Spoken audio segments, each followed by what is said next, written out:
what do we have here today? This is Naraduke, which is vegetables pickled in sake leaves, and it is made by MORINARADUKETEN, straight out of Nara. Wow. Yeah. Naraduke is a fermented food. Again, it's made from pickling salted vegetables and fruit as well in sake leaves. Again, the byproduct of making sake. So this has been around for about 1,300 years. That's when it originally was in writing, at least. The name itself was first written about in 1492, the same year as Columbus sailed the ocean blue, by the way. Wow. And it was written in this book called the Yamashina Kei Raiki, again, from that era. But it really didn't catch on as a name until the Edo period, when a Chinese herbalist in Nara began selling that stuff under the name Naraduke, which, again, we have right here. It's, white pickled gourds pickled inside of the sake leaves. So, yeah, that's the history behind Naraduke, but the actual product that we're talking about today, which is made by MORINARADUKETEN, is, it's been around for a while. This company was first created in 1869. It's actually one of the oldest Naraduke shops in all of Japan, and it opens right in front of, you've never been to Nara, but there's this beautiful wooden temple called Todaiji. It's the biggest wooden structure in the world. I've heard of this. Yeah, you've heard of it, I'm sure. It's right in front of that, right? It's beautiful location. This company in particular, they really go all out when they're making their Naraduke. So what they do is they find the most fresh fruits and vegetables from all over Japan. They carefully select all the best sake leaves for this as well, and also natural salt, of course, no weird stuff. And no sweeteners, no sugars, no any kind of additives at all, really. It's just salt and sake leaves, that's it. Sounds like a really healthy product. Every single one of these is handmade by craftsmen. Of course, if you're going to have the best, you have to have it all handmade. And these craftsmen have been doing it for many, many years, and they know the exact amount of sake leaves and all the salts and everything, just, per vegetable, and they know how to adjust it perfectly. How long do you think it takes for them to make these?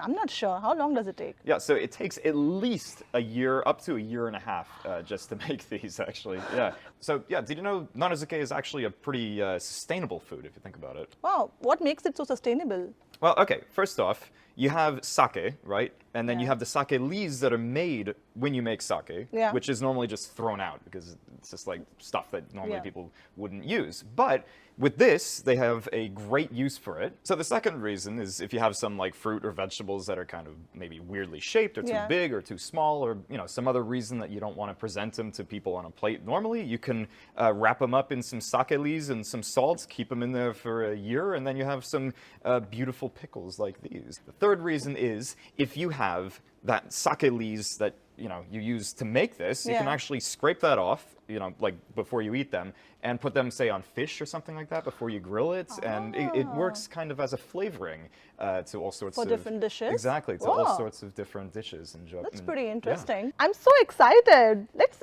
eat. So we have 6 varieties in front of us. From the top, we have celery. We also have the Yamato Sanshaku cucumber. Then over here is the Yamato small ginger. This is a kind of ginger. This is watermelon, believe it or not. Yep, this is a tiny little watermelon. So cute. You can see the big one over there. And right over here we have winter melon and cucumbers. By the way, winter melon or uri is this thing right here. This is the most common kind of Naraduke. But yeah, they are all ready for us to dig into. And they smell so divine. Oh yes, absolutely. So well, let's start with you. You wanna begin with one? Yeah, let's dig in. All right, go for it. That's the Yamato Sanshaku cucumber. Oh, okay.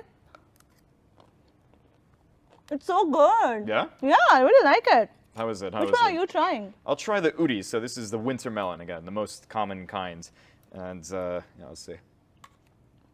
How is it? It's surprisingly crunchy. Yeah. And I've had Naraduke before.